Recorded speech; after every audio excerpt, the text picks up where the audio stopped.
kulan wanaagsan daawade halkani waa channelka wararka ee Somali News ku soo dhawaada timinta maalin qodobada idinku soo gudbi doonana waxa qayb ka ah guddiga doorashooyinka dowladda federaalka ee Soomaaliya oo iska diiday natiijada ku soo baxay Fahad Yaasiin kadib amar ka yimid xafiiska ra'iisul wasaare Roble oo dejiyay qorshe xilka looga tuurayo wasiirka batroolka ee Soomaaliya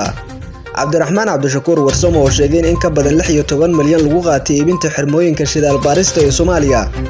iyo General Xuud oo si adag ugu hanjabay madaxda maamulka Hiirshabelle kuna soo wajahan Beledweyne qodobada iyo qodobo kale ayaan ku faahfaahin doonaa wararka Somali News ee u diyaar garooba daawadayaal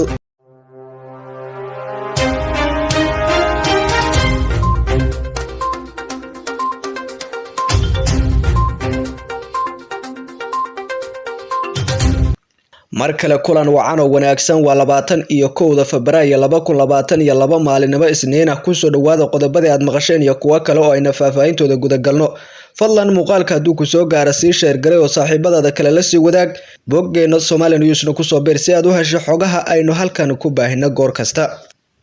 haddii ayna ku bilowna guddiga doorashooyinka heer federaal ayaa ku gacan saaray natiijada doorashada kursiga hoob 86 oo shalay uu ku soo baxay la taliyaha qaranka amniga Fahad Yaasiin Xaaji Daahir qoraal ay guddiga heer federaal ee doorashooyinka ay soo saareen xalay ay ku shaaciyeen natiijada hordhac ah ee 5 kursi oo kamid ah kuraastii shalay lagu qabtay magaalada Beledweyne ee deegaan doorashada labaad ee Hiirshabelle waxayna ka reebeen kursigii lixaad ee hoob 86 guddiga doorashooyinka heer federaal waxba iskama bedelin go'aankoodii ku hakiyeen kursiga hoob 86 sida daraadeed waxba kama jiraan natiijada tilaabadii maanta lagu baalmaray ayaa lagu yiri qoraalka ay soo saareen guddiga doorashooyinka heer federaal shanta kursi ee guddiga sida hordhac ay u soo aqoonsadeen waxa ku soo kala baxay 1 hoob 015 Xiis Xasan Aadan 2 hoob 8 waxa ku soo baxay Maxamed Deeq Xasan Cumar 3274 Maxamed Cabdullaahi Xasan Nuux ayaa ku soo baxay lambar 4 hoob 109 waxa ku soo baxay Cabdifitaax Qaasim Maxamuud 5 hoob 74 Cabdikariin Cumar Xuseen go'aanka guddiga doorashooyinka heer federaal haddii aysan waxba iska bedelin waxay Fahad Yaasiin oo xildhibaan ku noqday magaca Fahad Daahir Axmed ka hor istaagi doonaan qaadashada kama dambaysta ee shahaadada xildhibaannimo oo bixiyeen guddiga doorashooyinka heer federaal maamulka Hiirshabelle ayaa horey ugu gacan saaray qoraal ay soo saareen guddiga doorashooyinka heer federaal ee lagu hakinayo doorashada kursiga hoob 86 kadibna shalay qabtay doorashadiisa balse guddiga doorashooyinka heer federaal ayaa waxba kama jiraan ku tilmaamay sheegana inaysan doorashadaas ahayn misaxa maadaama horey u soo jeediyeen in dib loo dhigo kursigaas inta khilaafka iyo xiisada taagan wax laga xalinayo ra'iisul wasaare Roble iyo madaxweynaha waqtigiisu dhamaaday Maxamed Cabdullaahi Farmaajo ayaa loolan adag ugu jira soo saaridda Fahad Yaasiin iyo sidoo kale ka reebidda xildhibaanada 11aad ee dalka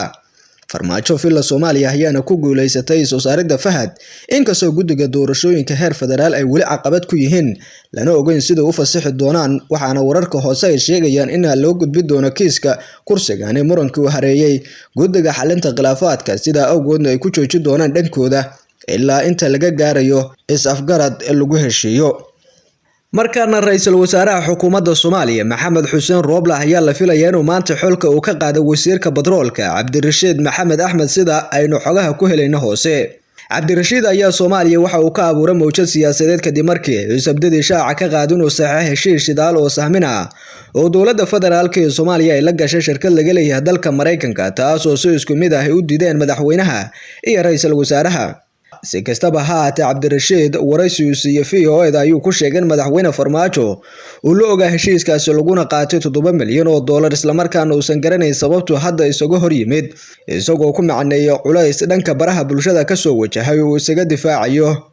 war-saxaafadeed dhankiisa xalay uu soo saaray xafiiska hanti dhowraha guud ee qaranka ayaa lagu shaaciyay in heshiiskaasi ay wasaaradda batroolka iyo macdanta Soomaaliya la gashay shirkad laga leeyahay dalka Mareykanka ayaa lagu sheegay inuu yahay mid muujinaya xadgudub weyn oo shuruucda dalka wax u dhibayo ila wareedyo lagu kalsoon yahay ayaa waxay sheegayaan in ra'iisul wasaare Roble uu maanta xilka ka qaadayo wasiirka si loo mariyo ciqaabta heshiiskan uu la galay oo Soomaaliya u horseedi kara caqabad dhinaca sharciga ah si kastaba ha ahaatee waxaa la fahansan yahay in wasiirka laga qaadi doono tilaabo kale oo marka laga reebay xilka qaadistiisa inkastoo hanti dhowraha guud ee qaranka uu gal dacwadeedkiisu u gudbiyay xafiiska xeer ilaalinta guud ee qaranka si tilaabo sharciga waafaqsan looga qaado cidii ku lug lahayd heshiiskaasi oo lagu sheegay mid sharci darro ah madax banaanida dalkana wax weyn u dhibayo haddii sida ugu dhaqsiyaha badan tilaabo looga qaadina in ay shakhsiyaad kale ay ku dhiira doonaan falal noocan oo kale ah oo baalmarsan dastuurka dalka u yaallo. xafiiska ra'iisul wasaare Rooble iyo midka madaxweyne Farmaajo ayaa si isku mid ah u diiday hanti dhowraha guud ee qaranka ayaana xalay warqadu soo saaray ku amray in dhammaanba shakhsiyaadkii lugta ku lahaa kiisaskaasi sharciga la soo hortaagay isla markaana dhawaan maxkamadaha dalka ay u gudbi doonaan kiiskooda. xiisad xoogan ayaa ka dhalatay waxaana aad looga falceliyay heshiiskan wasiirka batroolka ee Soomaaliya la galay shirkad laga leeyahay dalka Mareykanka ee shidaal baarisa ee Soomaaliya ay ka sameey doonto. waxaa ka dhalatay xiisad xoogan inkastoo wasiirku Xuseen lacag laga qaatay dhaqaalaha dowladda shirkadaasi iskale isla markaana uu la ogaa madaxweynaha waqtigiisu dhamaaday Maxamed Cabdullaahi Farmaajo, balse haatan uu dafiray oo sheegay inaysan waxba ka ogeyn madaxweynaha madaxweynaadkiisa dhamaaday. dhinaciisa hogaamiyaha xisbiga wadajir xildhibaan Cabdiraxmaan Cabdishakuur Warsame oo ka hadlayay heshiiska wasiirka batroolka ee Soomaaliya la saxeexday shirkadaasi shidaal baarista ayaa soo bandhigay xogo hor leh oo ku saabsan lacagtii lagu kala qaatay heshiiskaasi. Cabdiraxmaan Cabdishakuur Warsame oo shir jaraa'id qabtay ayaa sheegay in shirkadda laga leeyahay dalka Mareykanka ay ka heleen xog ah in heshiiskaasi lagu qaatay lacag dhan 16 milyan oo dollar. waxa uu sheegay in 7 ceel oo kuwa ugu muhiimsan ee ceelasha shidaalka ee Soomaaliya lagu saxay min 2 milyan oo dollar, taas oo tirada lacagta ceelashaasi lagu kala qaatay lacag ka dhigan 14 milyan. sidoo kalena waxa sheegay in dhinacyadii Soomaaliya ah ee ka soo shaqeeyay fududeynta heshiiskaasi ay qaateen 2 milyan oo dollar. tirada guud ee lacagta ku baxday heshiiskaasi ayaa gaaraysa 16 milyan oo dollar, sida uu sheegay Cabdiraxmaan Cabdishakuur Warsame isagoo madaxweyne Farmaajo ku eedeeyay inuu heshiiskaasi uu door firfircoon ku lahaa, balse haatan uu ku dafiray wasiirka batroolka. sidoo kale waxa uu ku taliyay in xogta heshiiskaasi ceelasha la saxay ee xukuumadda la soo wareegto oo laga qaaday raggii isku dayay inay lunsadaan.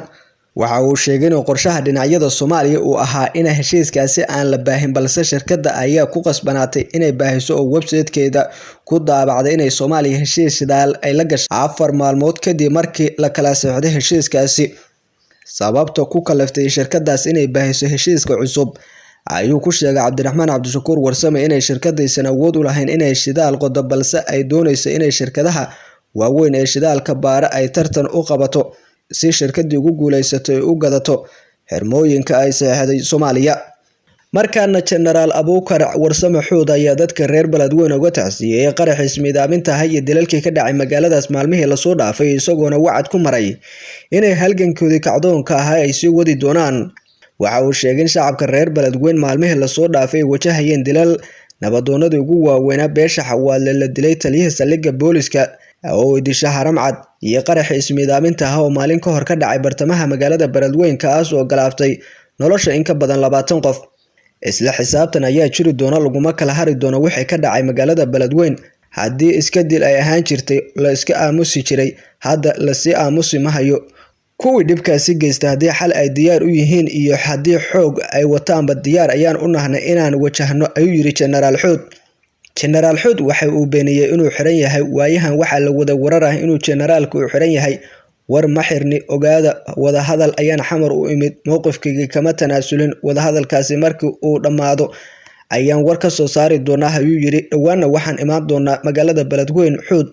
Generaal Abuukar Xuud oo waayihii dambe ku sugnaa magaalada Muqdisho ayaana baaq degdeg u diray shacabka Beledweyne, sheegana inay ka fogjignaadaan dhibaatada ay madaxda Hiirshabelle ka maleegayaan magaaladaasi, isagoona sheegay maalmaha soo aadan uu Beledweyne imaan doono isla markaana mowqifkoodu ah kacdoonka gobolka Hiiraan aysan wali ka tanaasulin. wada hadalka Muqdisho u joogaana dhawaan la soo afmeeri doono. inkastoo ay fila Soomaaliya majaxaabin iyo shirqool weyn ay u dejisay, Generaal Xuud ahaa in doorashada ay ka dhacday magaalada Beledweyne Cali Guudlaawe Xuseen ay keentay magaaladaasi, haddana weli waxaa muuqatay in fila Soomaaliya ay xeelad u isticmaalaysa Generaal Xuud doorashada dhawaan magaalada Beledweyne ka socotana la soo gabagabay doono. inkastoo haatan Generaal Xuud uu ku goodinayo in weli mowqifkiisa ahaa kacdoonka gobolka Hiiraan uu qabo, balse inta ugu badan saraakiisha hogaaminaysa ee Beledweyne joogtay waxa heshiis ay la galeen Cali Guudlaawe Xuseen, taas oo caqabad kale ku ah Generaal Xuud oo haatan Muqdisho ka dhaaranayo. inta ayaan kusoo gabagabaynaa qiyaaray tabinta wararka Somali News aad kala socoteen. fadlan muuqaalkan hadduu ku soo gaara sii share garay, saaxiibadaada kale la sii wadaag. waad ku mahadsan tahay daawashada muuqaalkan. hadday tahay markii kugu horeysa soo booqata bogga Somali News kusoo biiro follow iyo like ta saar. mahadsanideen.